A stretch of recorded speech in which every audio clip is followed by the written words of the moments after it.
Today on Real Pilates, we're going to discover the law of vibration. So in the world, everything is constantly moving. You may look at a table, a chair, a fork, and think that those things are still. But nothing is still. Everything is moving. It's just moving at a slower rate. The vibration of that is at a slower rate. And that's a primary law in physics that Albert Einstein said, that everything in the universe is vibrating at a different frequency. If you match the frequency to that which you want, you cannot help but draw that reality towards you. This, said Albert Einstein, is not philosophy. This is physics. And so physicists know that everything is in constant motion, the molecules, the atoms, electrons, protons. Now they've discovered the even smaller quarks, and that everything is just vibrating at a different rate. The brain, as we know, sets ideas into motion, and those ideas create a resonance. They create a vibration.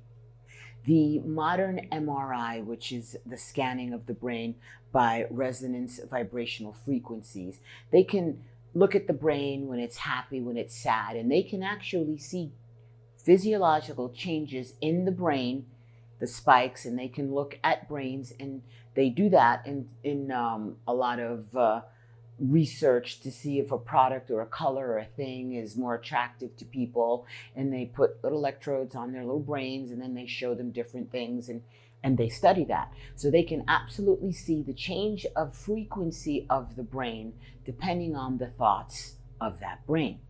So that law of vibration, if you really think that everything is moving, everything is vibrating, we're in a sea of these vibrations. The vibrations are branched out into colors, into sound, into items such as bone, muscle, blood, the table, the fork. So with that idea of that brain setting out and transmitting a vibration, and if Albert Einstein said that that vibration that you send out, you're going to draw that reality towards you. And he's proven that through all of his little numbers and all those crazy little calculations that he does. So you have to understand that that law of vibration is going to be sending out a vibration of what you are thinking about. So it's important. The first thing that we're going to talk about is to just stop the complaining, to stop making excuses, and to just quiet that part of your brain. Just those negative thoughts, when they come in, it's like, you're always, or you're never, or I'm always, or I'm so, or this, and making excuses for yourself. You want to quiet that down, because that kind of a vibration is not going to help you change or transform or better. And that's what we're here for. We're on a journey. Every day you're trying to get better. You want to feel better, you want to be better, you want to live better, and you will be better if you set your mind to it. So understanding that is the first step, and we're going to talk about that this month. This is Pilates Master Nikki, and I'll see you in class.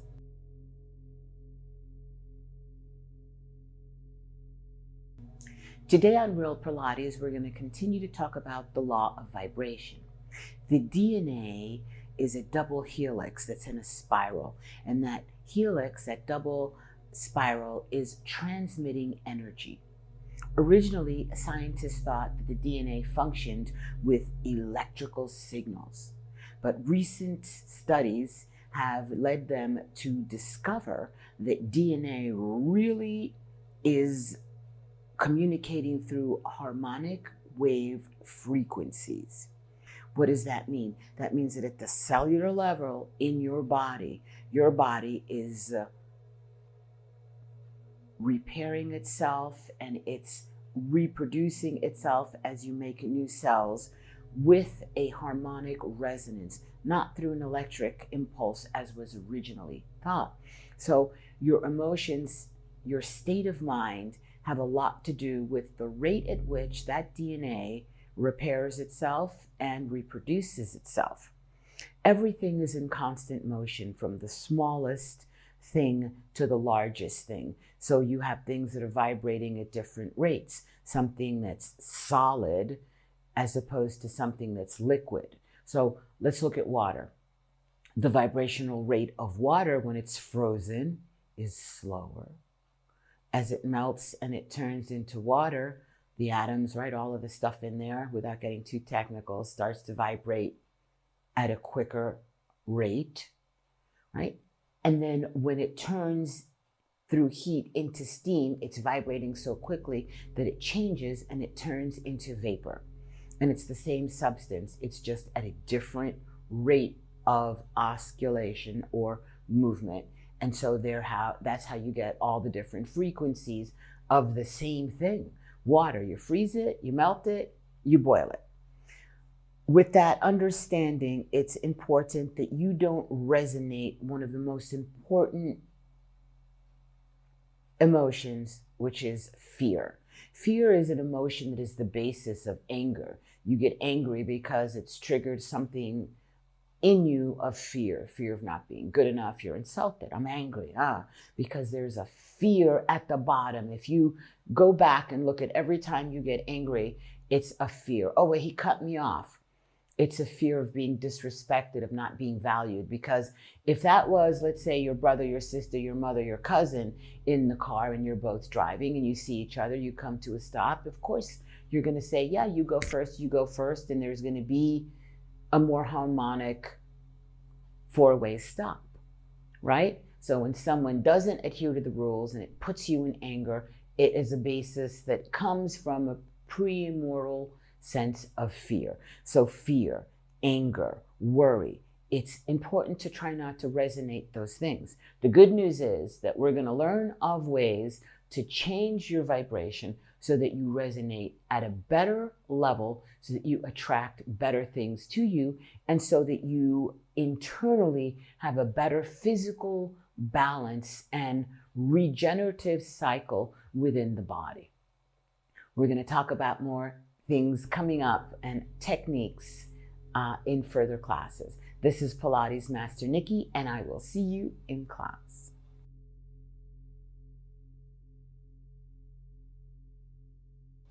Today on Real Pilates, we're going to talk about the law of attraction, which is secondary to the law of vibration. They go hand in hand, but it's just under it. So the rate at which you vibrate is going to be what you attract into your life, whether it's circumstances that are uncomfortable, whether it's health things, emotional things.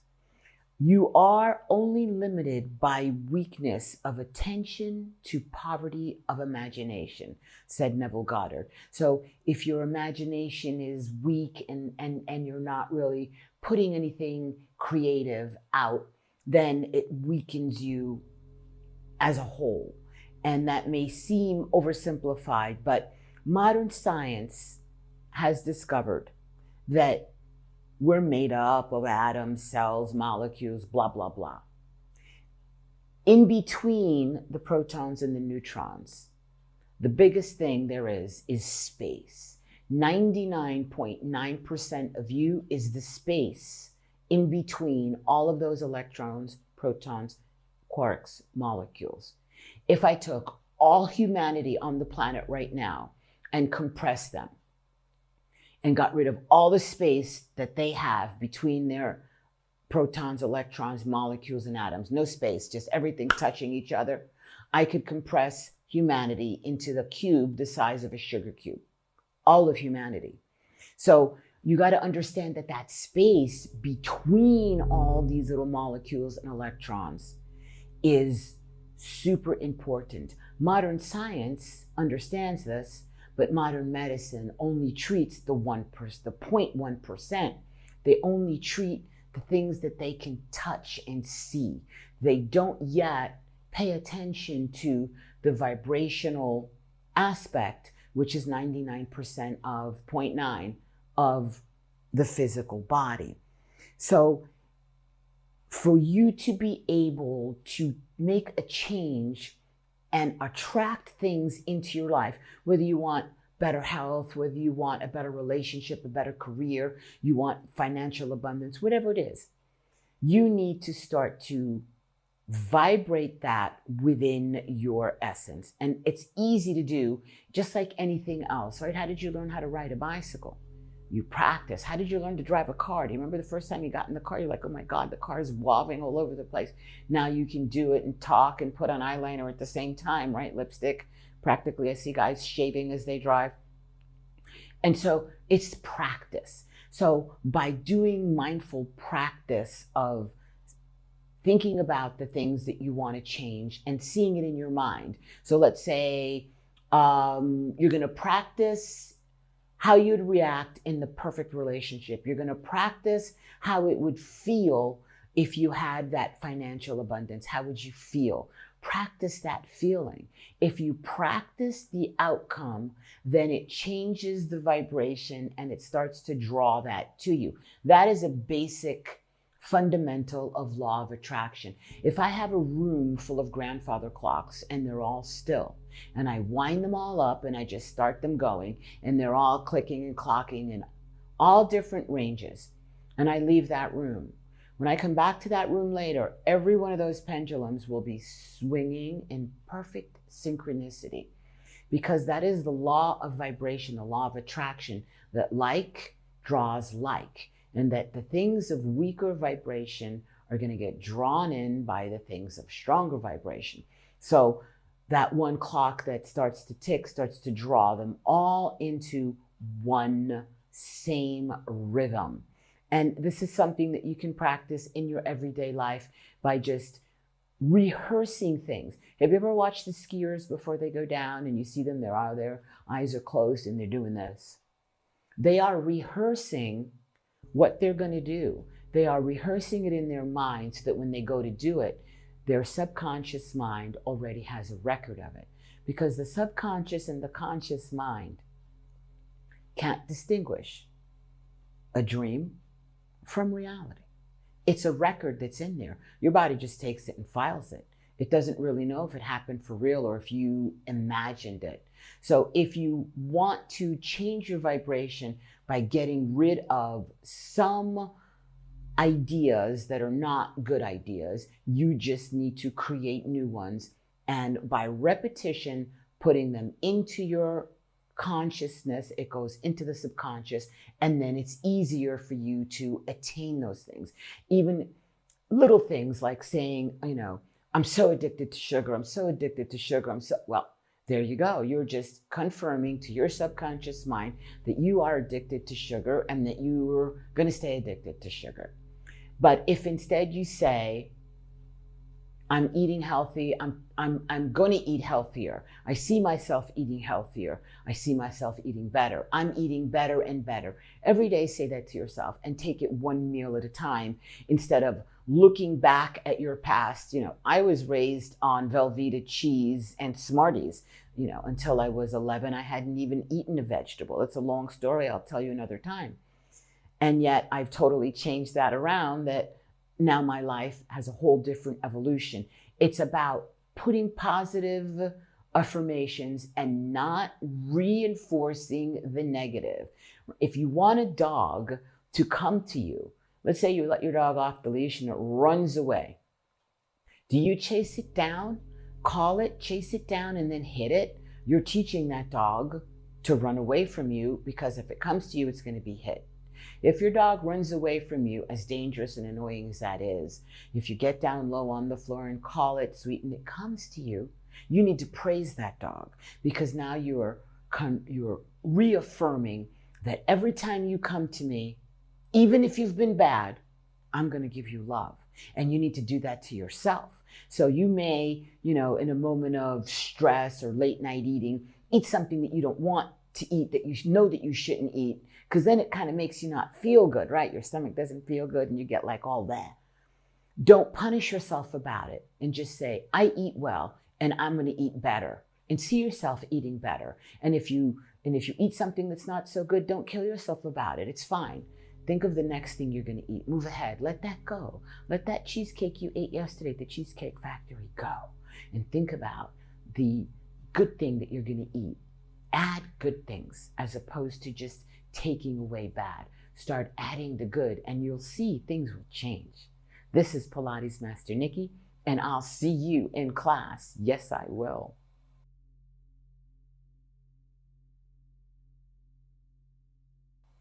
Today on Real Pilates, as we continue to talk about transformation, let's look at the brain.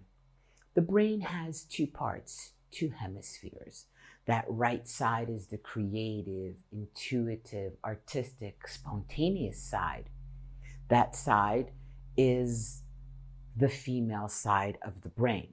It's more working in round curves. The other side of the brain, the left side of the brain, is more linear. Let me just get from point A to point B. Let me just get it done. It's more inclined for math, for calculations, for precision.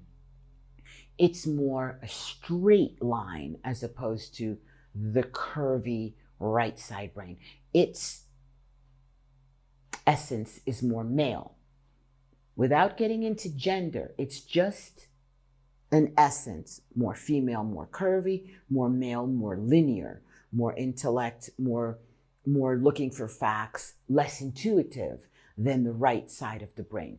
We need to have a blend. Being too much this way or too much that way can cause problems. So you all know the yin and yang symbol, the yin and the yang.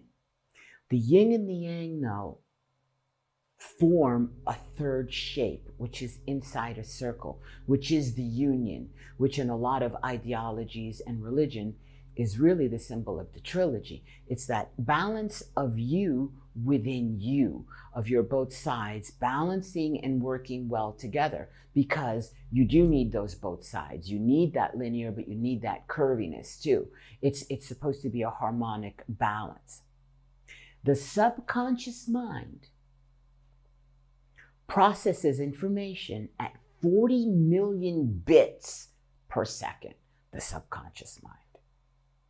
That's where your habits stay.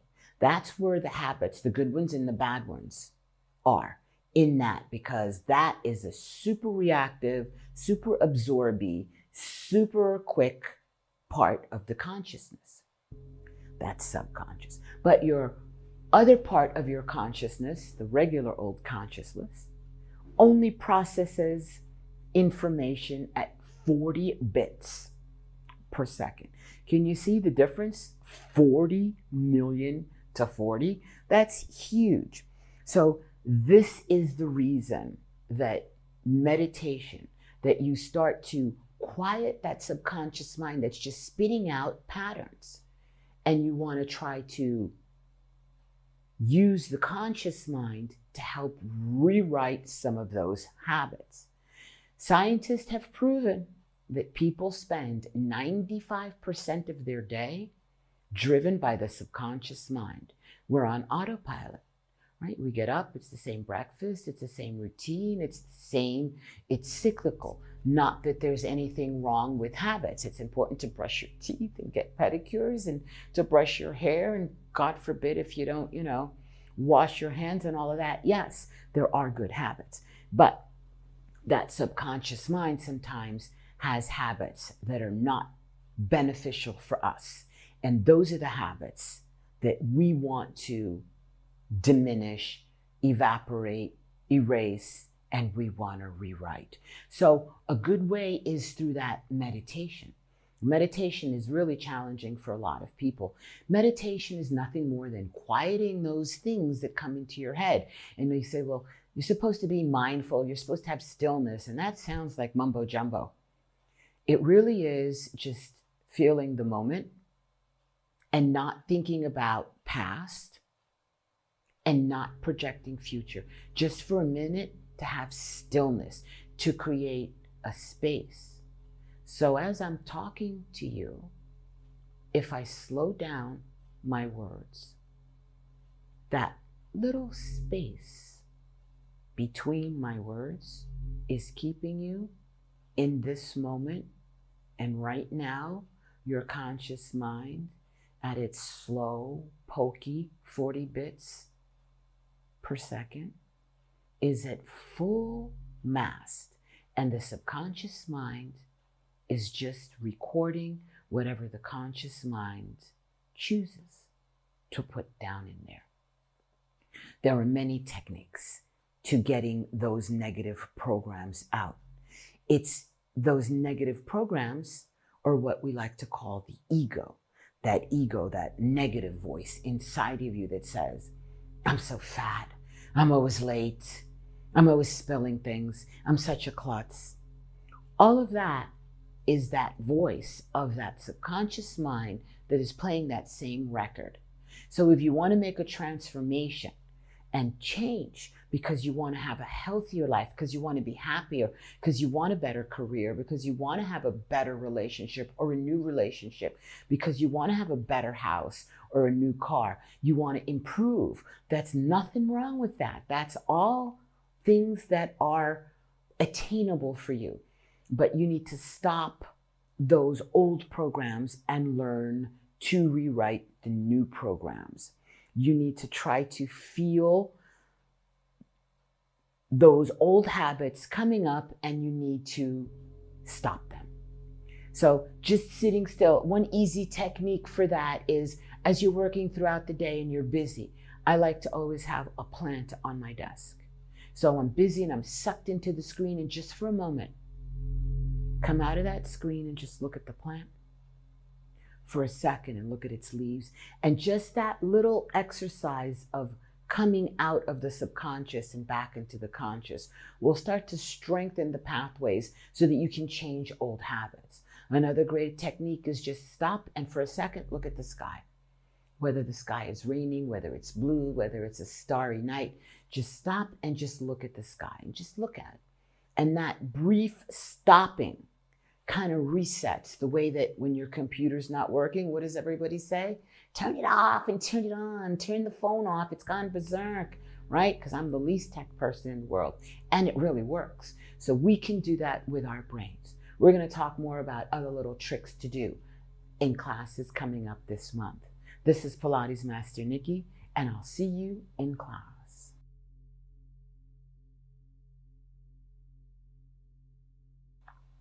Today on Real Pilates, we're going to look at something that's real easy, that is a form of meditation.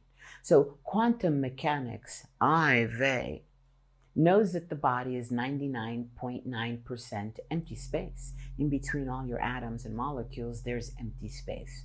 That empty space is the thing that resonates and vibrates. The meditative part of being able to slow down the subconscious mind will help raise your vibration so that you can have better health, better energy, and also have better things coming into your life. So one easy technique is through the breath. If you breathe in and out through the nose, it starts to change your blood pressure, your heart rate, but it also puts your attention on your breath, and it pulls you out of that subconscious mind, even for a brief minute or two, and puts you in the moment, in the now. Because when you're in the present, it helps you shape the future, as opposed to constantly dwelling on the past and then projecting a future that has to do with that past. So here is an easy technique. We call it breathing a square. So breathe in for 4 counts through the nose. Hold that breath for 4 counts. Release that breath, taking 4 counts. Stay without breath for 4 counts. Then do 5. Breathe in for 5. Hold. Exhale slowly, so it takes 5, 4 through the nose, 3, 2, 1. Stay without breath. 5, 4, 3, 2, 1. And then breathe in 6 if you can. 5, 4, 3, 2. And continue. So you may just want to start with doing a couple sets of 4s, a couple sets of 5s, a couple sets of 6s. You can even just do 1 set. When you find yourself getting anxious, when you find yourself getting angry, when you find yourself getting sad. It's like a distraction so that you can come out of that subconscious and step into the conscious brain for a second so that that memory has less power over your future. That being still just for a second, that letting go just for a second really helps you physically reset your hormone levels so that your body now can release some of that stress. And then, even though the thing that was annoying you may still be there, now you've changed. And it's going to put a little bit of space between you and an emotion that makes you feel not great. It's important. This is Pilates Master Nikki, and I'll see you in class.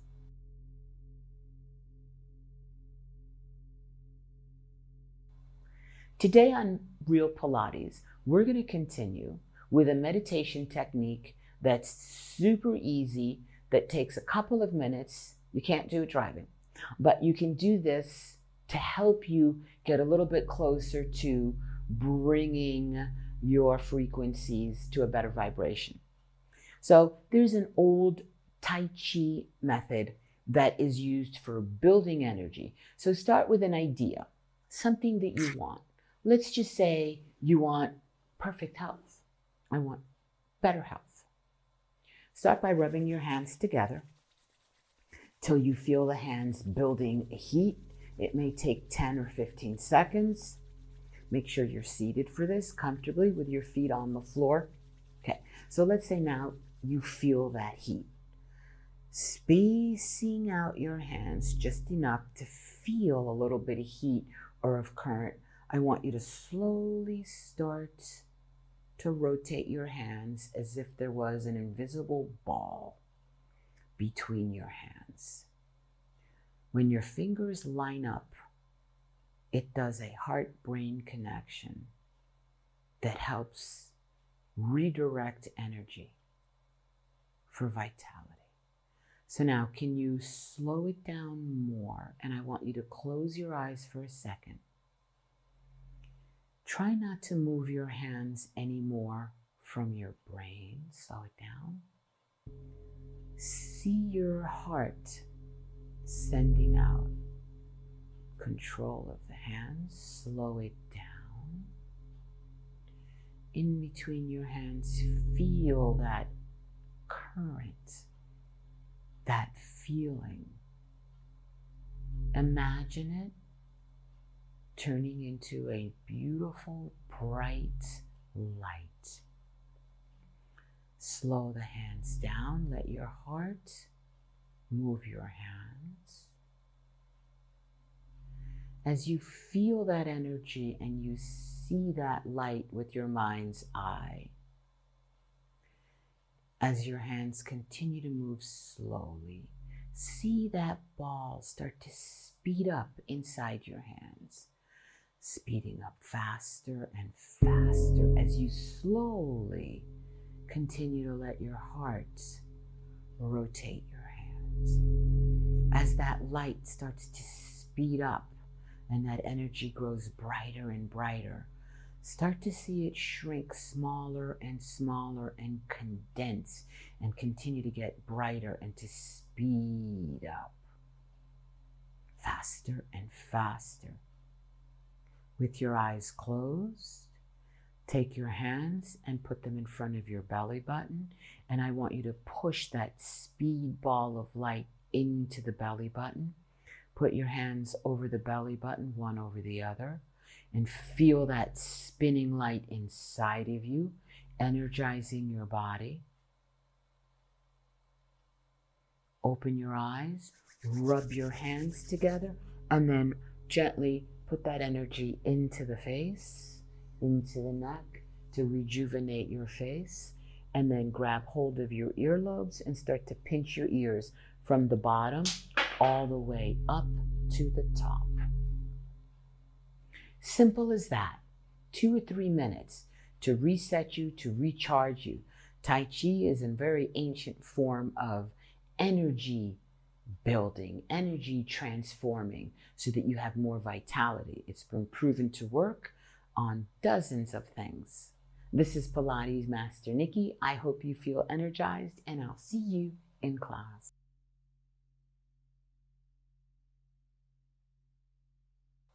Today on Real Pilates, we're going to look at water. Water is a superconductor. Water makes up over 80% of your body if you're hydrated. Water makes up 2/3 of the planet. What is it about water? Water is in the cells. So water is a superconductor. It carries messages, and water has memory. So Dr. Masaru Emoto did an experiment, scientist, where he took water and he put it in different glasses, regular tap water, and then he put different music into each glass of water. Hard acid rock, melancholy sad music, upbeat mood lifting music, meditative music. And he amplified that vibration into each glass of water separately, obviously. Then he took that water and he froze it. When he looked at the structure of the crystals of each of the different waters that were frozen, the beautiful shape that was out of the upbeat music, the meditative music, were beautiful stars and spirals. The music that was aggressive and acid rock was all unproportioned, disbalanced. There was no symmetry in it. It was all disorganized and very sad looking. You can look it up, Dr. Emoto. And those studies led to other studies to understand the energy that is carried in water. The ancients have known that water, right? A lot of people in their religions, there's holy water, the blessed water. Water has memory. So it's needless to say that a lot of the water that we drink comes from all over the place. So there is a simple thing that you can do to charge the water before you drink it, or charge the water for your spouses, partners, children, parents, family members, so that that water has a positive charge for energy of the body, of the mind, and yes, of the spirit. So it's as simple as just taking the bottle of water, holding it in between both hands, whether it's top to bottom or in the sides, and give thanks to the universe, to the creator, to God, to whoever you want, but you have to give thanks for blessing this water with abundance of health, the vibration for abundance of health, for abundance of wealth, for whatever you want, for as many things as you want. So I take my water bottle and I say, thank you, universe, for blessing me with abundance of health, with abundance of love, and with abundance of joy. And I just hold that water and I repeat each thing 3 times. And then that water is programmed. If you pour a glass of water, just grabbing a bottle of water out of the tap and make 2 glasses of water, okay, from the tap or from the bottle. Then take 1 glass and do the programming, but you have to make sure that you give that blessing, that you give that gratitude for your blessing to something that is the creator of the universe, whatever your belief is, okay? And you repeat it 3 times. Then I want you to taste the water that you've programmed and taste the water that was just in the glass. And you will taste the difference. So the science has shown that this water definitely has memory, that water definitely has properties. So it's important that I don't let people touch my bottles of water once I've programmed them or I reprogram them. When I'm out in a restaurant and I get a glass of water, I just hold it in my hand, and right there at the table, no one knows, in my mind, I just do that to my water. You can obviously do that with any liquid. Have fun with the wine and vodka tonics, but it's a basic thing. The blessing that is traditional for saying grace over food has that same idea for the water base that is in that food, that you're charging what you consume before you consume it. And although you may be skeptical, I want you to try it and see if the water will taste different. This is Pilates Master Nikki, and I'll see you with some good water in class.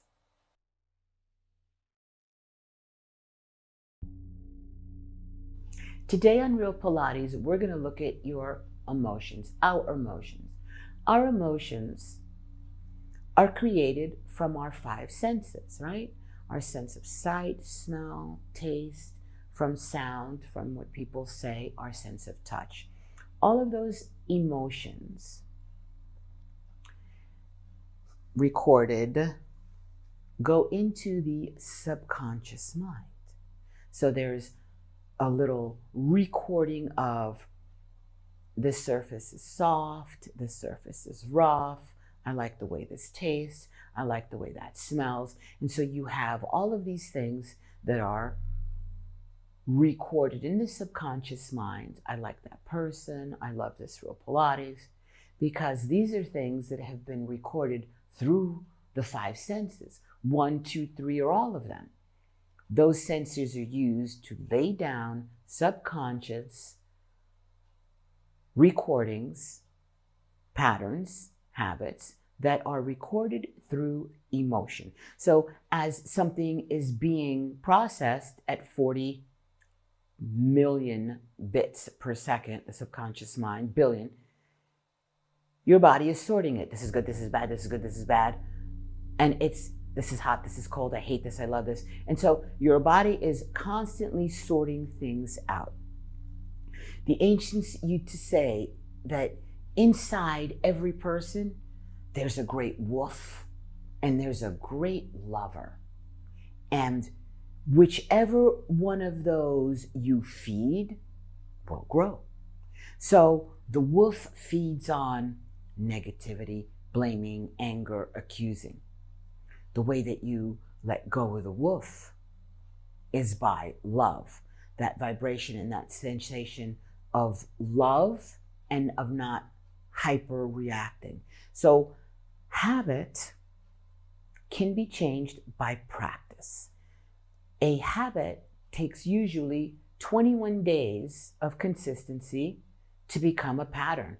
If you start something and you're consistent with it, just a different way of thinking, just a different way of being, just with a different routine, that will become a habit within 21 days. If you focus on that, whatever you give energy to will grow. That we know.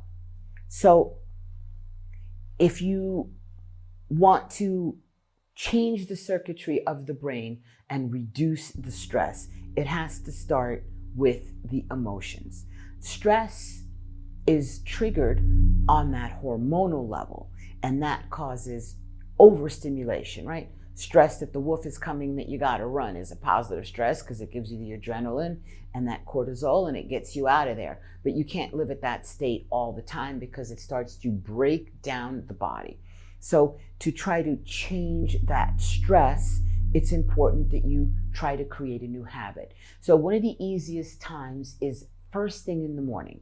The alarm is going off. We habitually pick up our phone and start to scan and look through the emails, look through the text, and that starts to set your, like, oh my God, I got to do this, I got to do that, or look at this, look at that, I don't have this, I don't have that. So if you just change that, and I know, like, I do use my phone as my alarm, but what I do is when my alarm goes off, I stop it and I stay in bed for an extra, as long as it takes, to practice my day. And I see myself feeling good, eating something good, obviously doing Pilates, communicating well with my husband, having fun with my animals. I see myself with abundance of material things that I need to survive in the world so I can buy cat food, because God knows I have 13 cats and 2 dogs. That's another story. So before I get out of bed, I rehearse my day briefly. And I try to let go of a stress, of a deadline, of a worry. I try to just quiet that down for a minute and put in my mind, I rehearse my day. I practice that. And if you just do that, it takes a couple of minutes in the morning. And another great time to do it is as you fall asleep at night. You're in bed, everything is set, you get in the position, and you start to feel that you're starting to leave that conscious mind. You're starting to drift off. Just as you start to let go, but before you let go, rehearse your next day. See yourself feeling well. Just if you see that, just see yourself, I feel good, I have no pain. See yourself laughing. See yourself kissing your partner. See yourself, out doing something that you want to do. Like, I want to get better at skiing. I want to be able to take horseback riding lessons. I want to be able to play the piano, right? So just as you're drifting off into sleep, just pick one thing and just see yourself playing the piano and smiling. And that is going to really help you positively put a good emotion down so that you start to reduce your stress and you start to live a better life. Try it tomorrow morning. Don't just start automatically looking at social media and all your emails and texts and messages.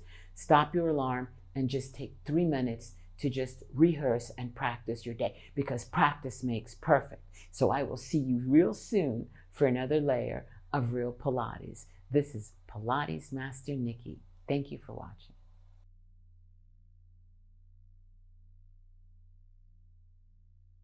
Today on Real Pilates, we're going to talk about hormones. Are your whores moaning? I'm joking. Hormones. Okay, I got my cheat sheet out. So hormones are formed mostly from cholesterol and protein. Your body needs the protein, the peptides, to be able to make hormones. There are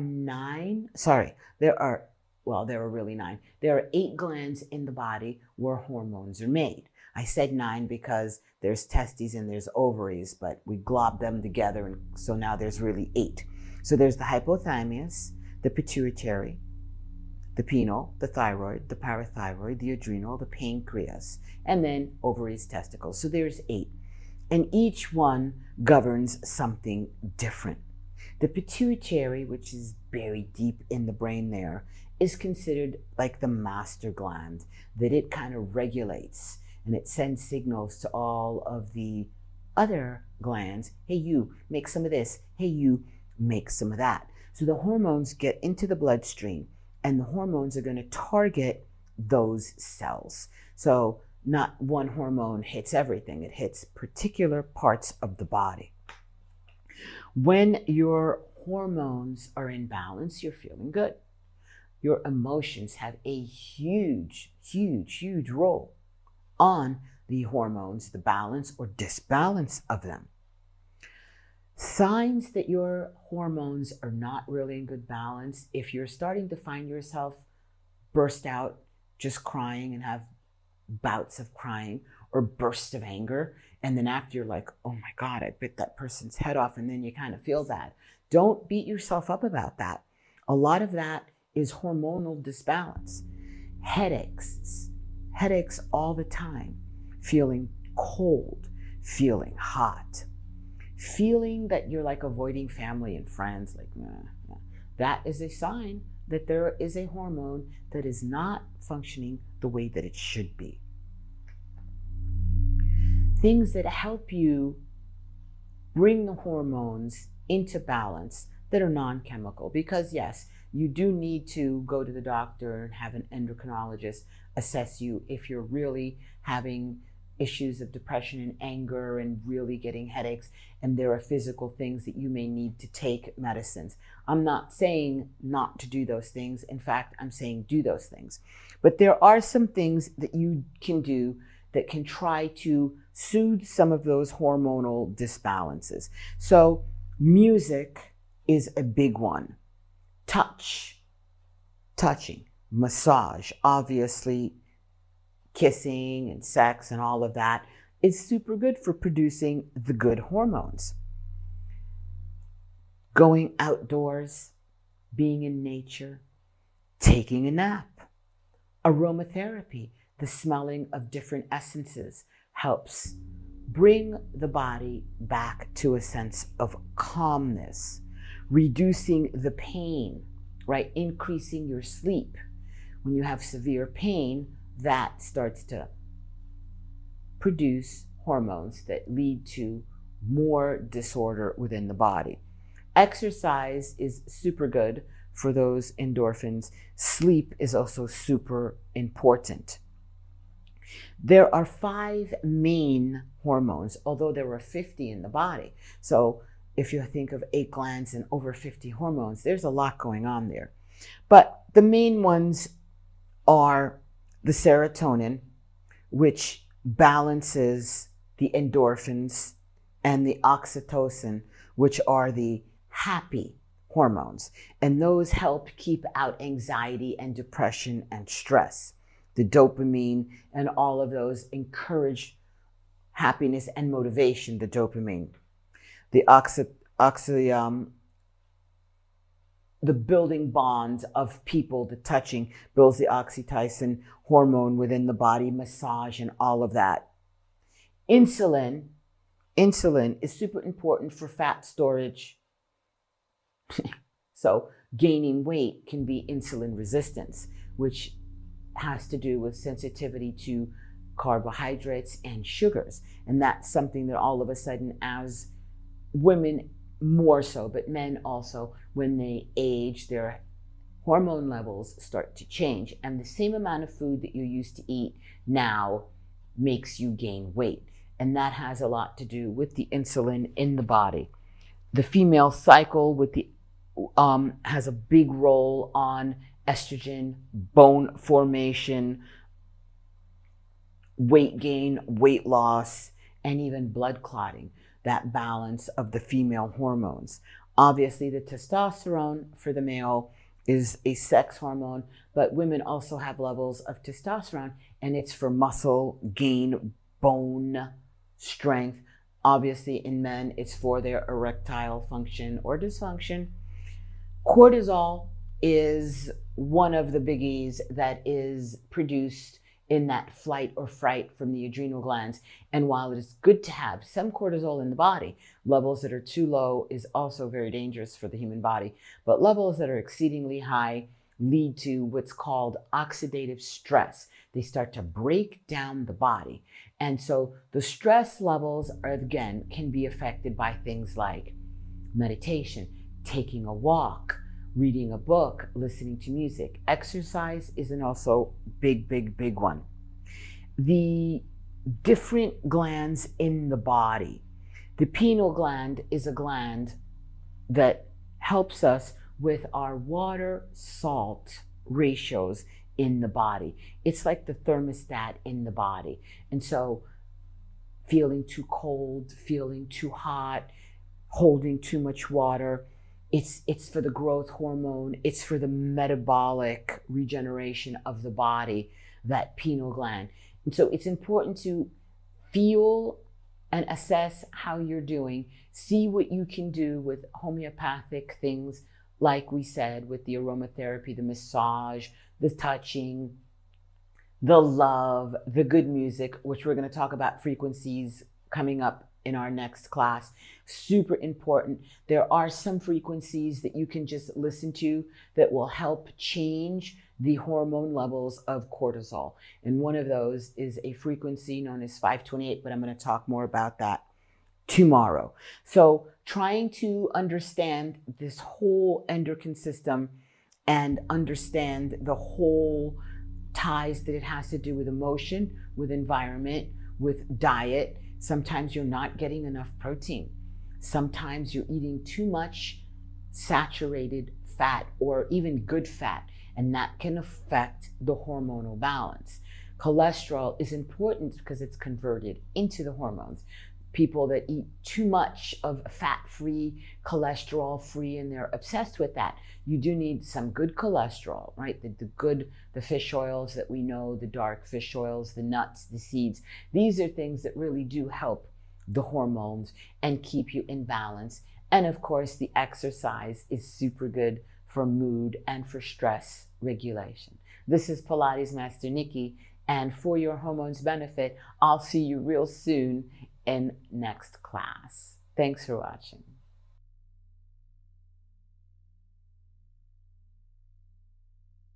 Today on Real Pilates, we're going to talk about frequencies. So we've discovered that everything in the world is in constant motion. Einstein said that. Don't look at me. The rate at which something vibrates or oscillates is called a frequency. The brain, for instance, has different states of frequency. When you're in that delta state, you're in that deep sleep. The frequency in the brain is between 1 hertz, because it's measured in hertz, not like the car rental, hertz, 1 to 4 hertz when you're sleeping in a deep, deep delta state. When you're in a beta state, it's a state of meditation, a state of visualization, a state of total relaxation, you're at 4 to 8 hertz of brain vibration. When you're alert and you're awake and you're working, that is the beta. Theta was the other one. Beta, when you're alert and awake, you're vibrating between 12 and 30 hertz in your brain. When you are in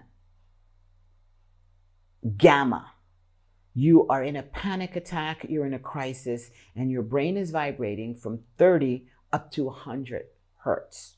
And so the different states of the brain, delta, theta, beta, gamma, depends on what is happening with your mood.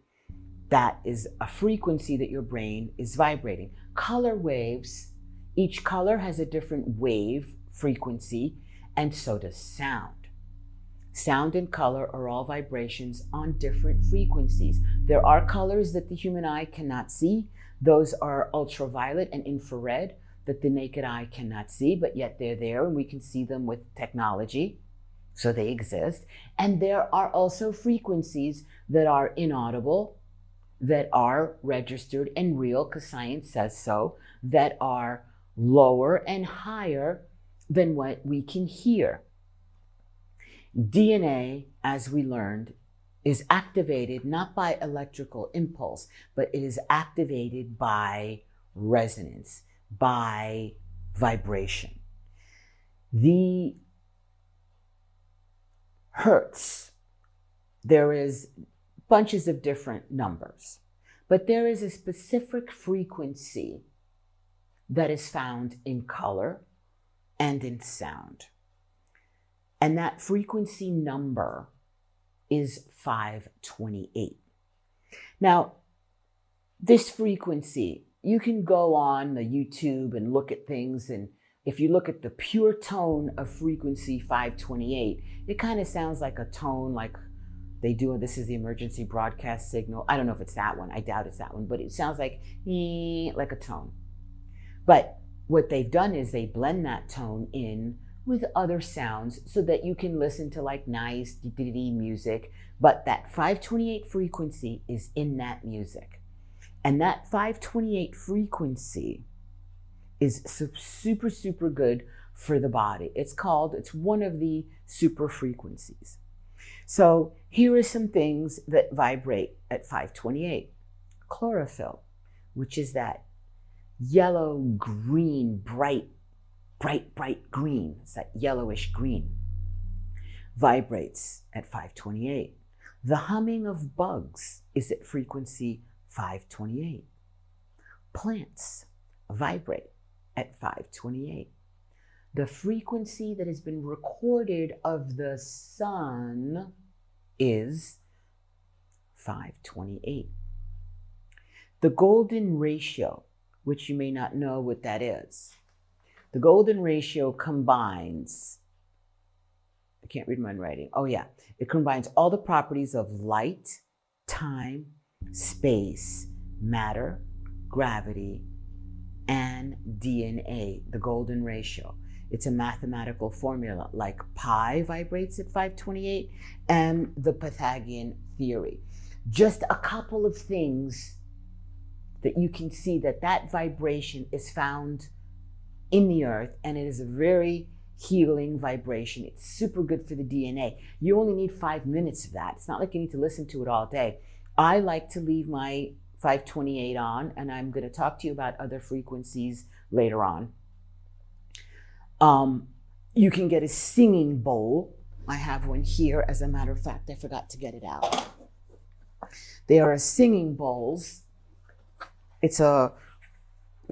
They call them the Tibetan bowls, but it's just a metal bowl, and it usually comes with a metal or a stick that you sound, and it makes a vibration, and the bowls all have different frequencies. There's something in there. The proper way to do it is to put it on that so it doesn't make the wrong vibration with my hand or on a surface. I don't know how that's going to come out in the mic, but then you resonate and the bowl makes that sound. Wind chimes, bells, and of course, just the 528 frequency that you can find it in technology, because we have that, is super, super good for you, especially if you have high cortisol levels. So there are places there on the YouTube for free that have 528 frequency that you can put on your headphones to fall asleep to, and just do it while you're going to sleep. This way you don't have to have it on during the day.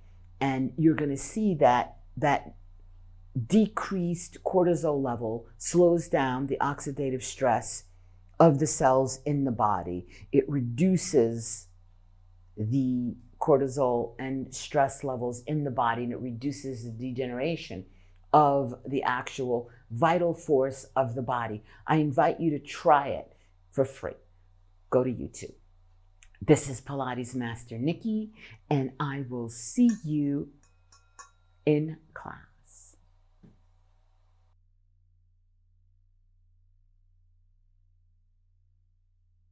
Today on Real Pilates, we're going to continue to talk about frequencies, a certain group of frequencies in particular that have been used since ancient times are called the solfeggio frequencies.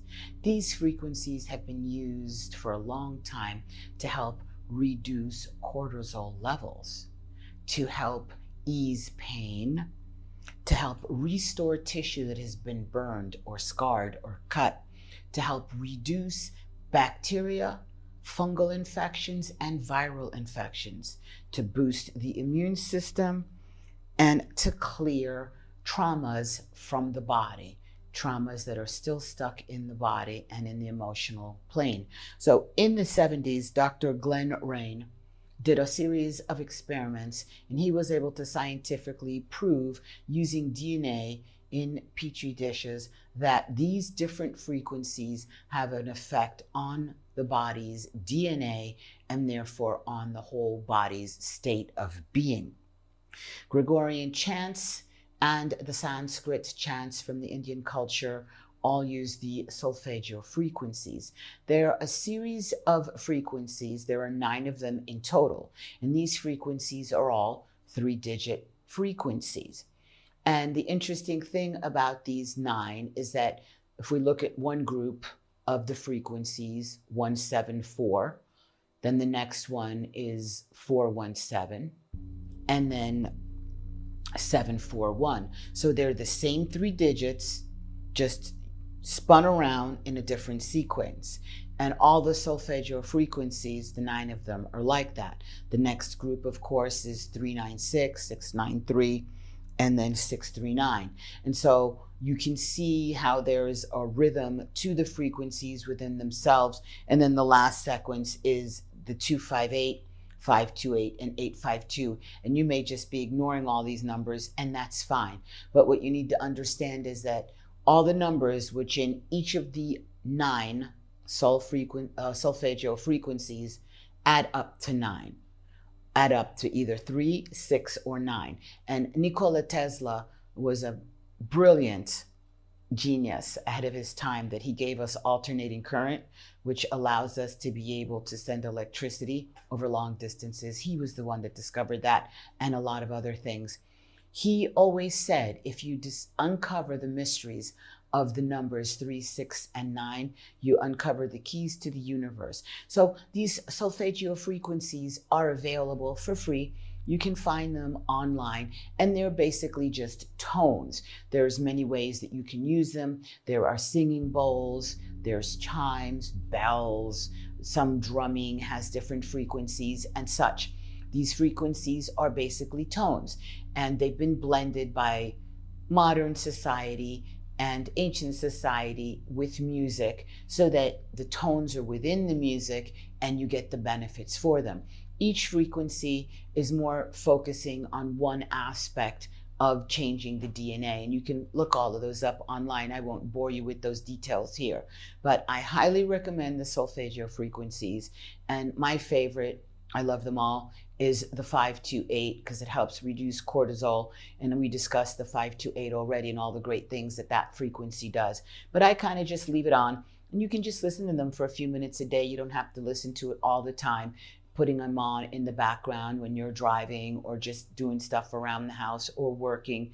If you have an important project to do, or if you're having trouble sleeping or a child is having nightmares, there's specific frequencies that you can play while they're resting and while you're sleeping that will definitely help you rebuild, regroup, and transform. This is Pilates Master Nikki, and I'll see you in class.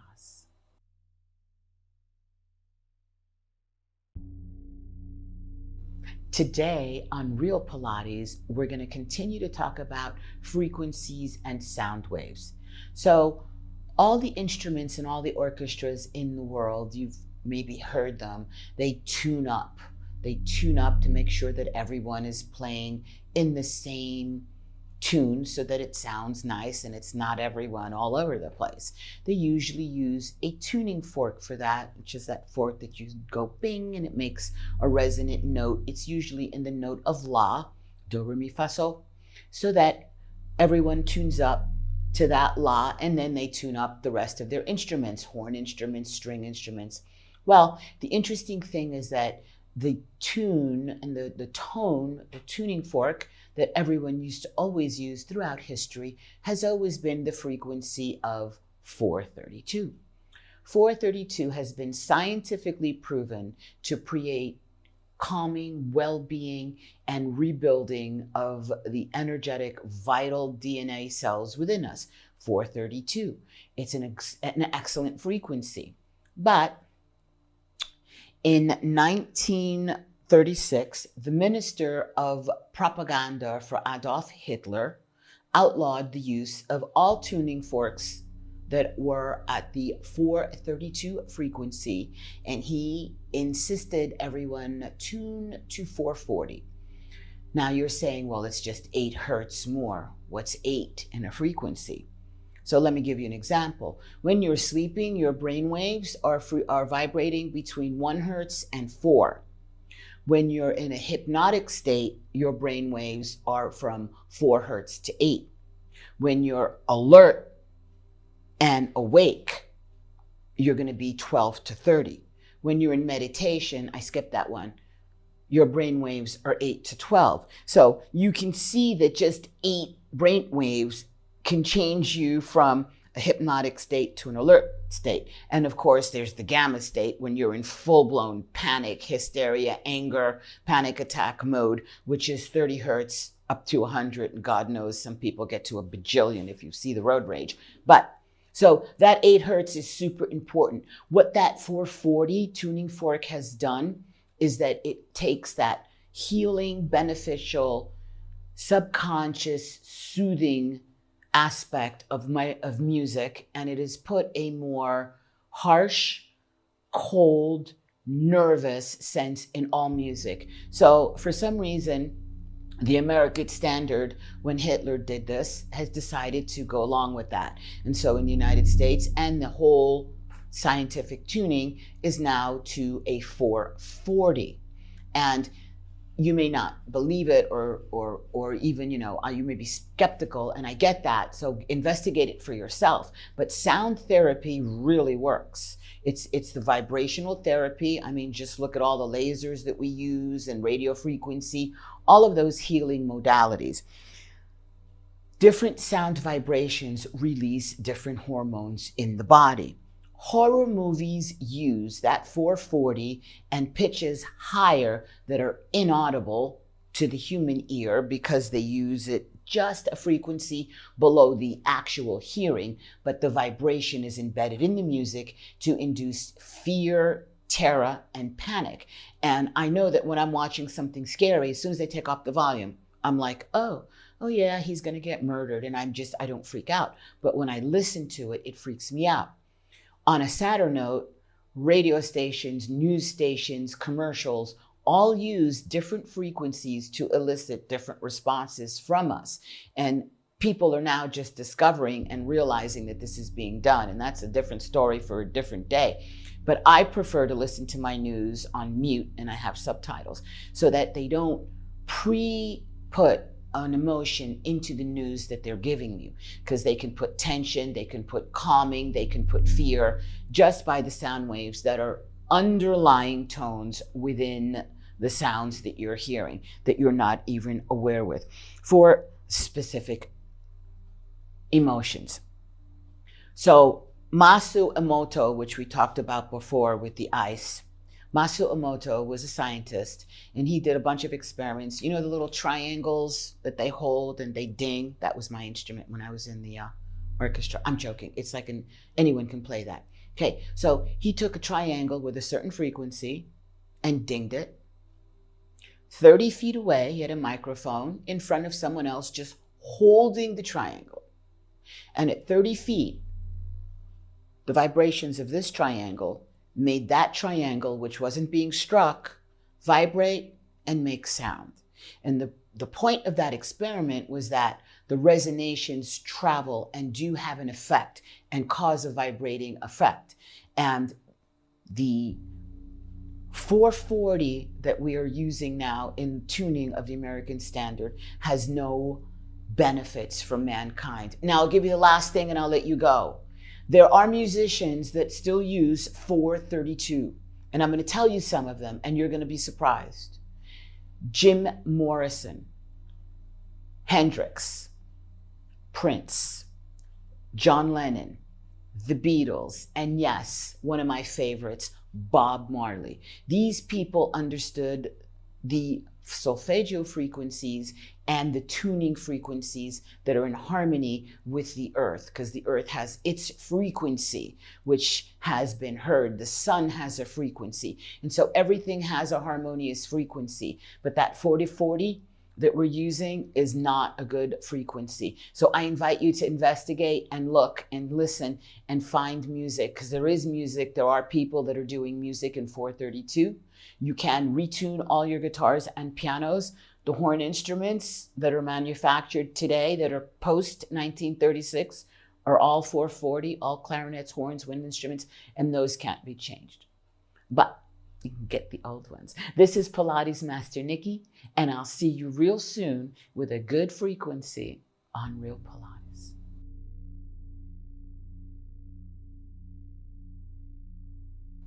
Today on Real Pilates, we're going to talk about your favorite subject, quantum physics. No, don't turn it off.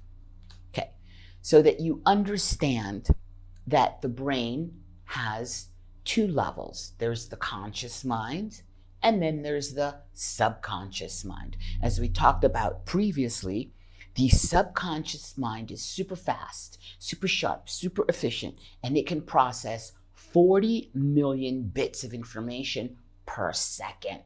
That's that subconscious mind. The conscious mind can only process 40 bits per second. So the conscious mind looks around and experiences through our tactile senses, and it categorizes experiences, and then it go down into the subconscious mind. The subconscious mind is like the file system, and it stores everything. And then as you need it, it pulls it up. So it's like, I want you to visualize the subconscious and the conscious mind like your body's a car. Your hands are on the steering wheel. Your hands are the conscious mind, and that conscious mind is steering you. And your conscious mind wants to steer you to great health and happiness and great places to live and great careers and great family, great relationships. And your conscious mind wants to go there. Your subconscious mind is all the files that are in there. So If you're driving your car, you're looking out through the windows and you're looking ahead. Let's say you're driving your car and your conscious mind is in function. If I ask you, what are you doing Thursday? You go from your conscious mind, look back, and go down into your file system, into your subconscious mind, and there you see a picture of your calendar, and you know that Thursday you have a Pilates class, or you have whatever, a dentist appointment. And for you to be able to figure that out, you go from your conscious mind to your unconscious mind. But when you go from your conscious steering mind into the subconscious mind, you are no longer looking out through the windshield forward. You're looking back and you're looking down. You're looking inward.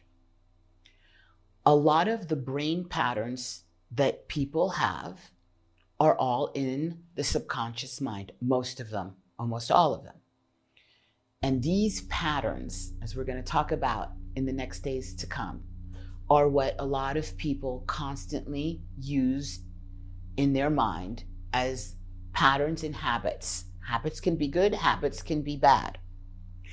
When you are not looking out forward in the moment, you cannot drive to where you want to go if you're constantly reading all the files and going back into all your records. The purpose of meditation is to bring you into the present so that you can keep your hands on the steering wheel and looking forward without constantly looking back and down into your files. Because as you look forward with your conscious mind, you can steer your life into healthiness, into happiness, into a better state of being. 95% of our day is spent thinking in our subconscious mind. When you think, you are not in your conscious mind anymore. You're digging in the files. You're looking through the files. And so the state of meditation is about bringing you out of that looking down and back and bringing you into the present moment. It's about lowering the frequency of the brain, because in that alert state, the frequencies of the brain are elevated. And when you lower the frequency just a little bit, you're still awake, but you lower the frequency, now the conscious mind can start to write better programs and record and make better habits in your life that help you live a better life. So the point of meditation is that. And people get stuck on that because when you hear meditation, you're not supposed to think about anything. You're like, really? How do you not think about something? And so I do a couple of meditations we're going to go through with the breathing and stuff like that, just to put your hands back on the steering wheel, keep you in the now and keep you in the conscious so that you can keep writing your future. Because you're not a victim, you're a master of your future. And your past, traumatic, wonderful, sad, whatever it is, happy, does not dictate your future. You do, because you are the master, you are in control. You're going to stay in the moment and we're going to write a great book together. This is Pilates Master Nikki, and I'll see you in the future in the next class.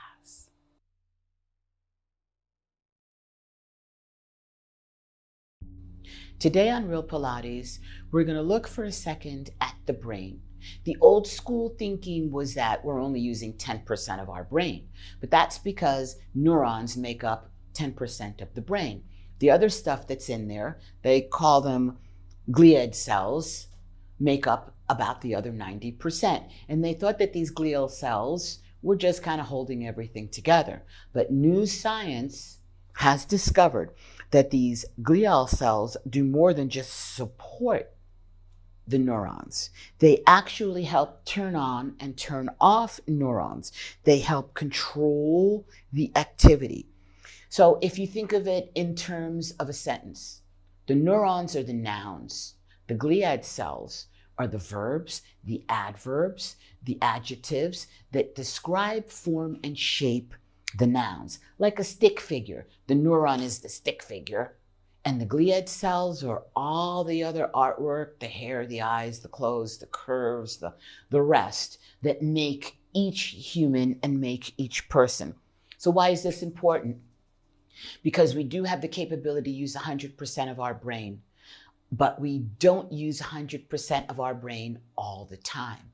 When children pass age 7, when we pass age 7, they no longer use both sides of the brain at the same time, because children at the age of 7 have a slower brain wave. They are in theta. And that theta brain wave is almost a hypnotic, lower vibration that helps them record everything that's going around them, to lay down some good records, to lay down some good patterns and habits about how to behave socially, how to conduct yourself, how to take care of yourself, etiquette, watching your parents, watching your peers, watching your culture. And once you pass that age, you start to become more brain dominant on one side or another. Most people switch between their hemispheres all day. As you know, the left side is the logical side, the more aspect side, the more detailed side. The right side of the brain is the emotional side of the brain, the more female it's called, the more creative. And most people will switch between 1 and 2 all day. Some people stay more in one than in the other. But when you're living in a split brain, it creates more stress on the body and it reduces the brain function neurologically. You want to be able to unify the brain and stay there as much as you can throughout the day. So there are simple things, I call it the brain gym, that you do. So here's my right hand. It's being controlled by my left side of my brain. But as that right hand crosses my midline and it's venturing on the left side of my body, now the left side of the brain is also taking control of this right hand. So as you cross the hand over the body, it starts to bring the two parts together. It's simple, right? It's not complicated. Stuff like crossing your legs. We do a lot of cross stuff, folding the arms, making the opposite hand touch the opposite leg. So if you're having a stressed out moment or stuck on a problem, it's good to cross your arm, cross your ankles, cross your hands, cross your arms, and that will help bring a unity to both sides of the brain. Remember, if you constantly just use one side of the brain and become more brain dominant, you start to lose touch. So it's not good to just look at everything analytically and not see the emotional side of things and not have empathy. And by the other token, you can't be bursting out into tears or anger and not using logic and throwing it out the window, because it'll wreak havoc in your life and create discord in your emotional life, financial life, cultural life, physical life. And it's important to keep the two integrated. So constantly changing movement patterns, constantly challenging that left brain to bring them together is super important. That's done through exercise, through breath, and yes, the M word, meditation. But don't worry, we've got plenty more in store for you. This is Pilates Master Nikki, and I will see you in class.